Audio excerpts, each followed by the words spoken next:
పాల్పడుతూ ఉన్నట్లు ప్రత్యక్షంగా పట్టుబడినటువంటి వాళ్ళు మాకు సంబంధం లేదు వీళ్ళని చెప్పండి, మీరు ప్రకటించండి.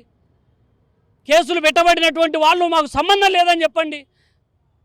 వాళ్ళేమో ఆ కొట్టిన దానికి మాకు సంబంధం లేదు, పగడగొట్టలేదని చెప్పి వాళ్ళు అంటారు.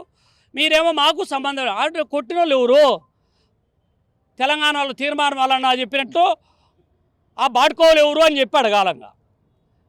పగలగొట్టినటువంటి బాడుకోవులు ఎవరు అని చెప్పి అడగాల.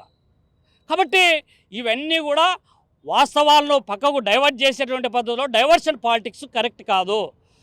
ప్రజాస్వామ్య పద్ధతిలో మీరు పాలన చేయండి, ప్రజల క్షేమం కోసం కోరండి, ప్రజల సమస్యల పరిష్కారం కోసం కృషి చేయండి తప్ప ఇది యూపీలో లాగా ఎస్సీ ఎస్టీ బీసీ మైనారిటీలను టార్గెట్ చేయాలని చూస్తే మాత్రం ఈడ సహించే ప్రశ్నే లేదు.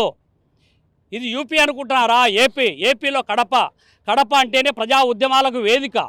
పెద్ద పెద్ద పెత్తందారులను లెక్క చేయకుండా గట్టిగా నిలబడినటువంటి ప్రజాస్వామికవాదులు ఉన్నటువంటి నగరం. కాబట్టి పైగా జిల్లా ఎస్పీ గారు మొన్నేమో ఒక ఆయన కమిషనర్కి చెప్తే పోలీసులకు చెప్పి కొట్టిస్తారని చెప్పి బెదిరించాడు. ఈయనేమో ఇప్పుడు శ్రీనివాసులరెడ్డి గారు ఎస్పీని కలుస్తారని చెప్పి బెదిరిస్తున్నాడు.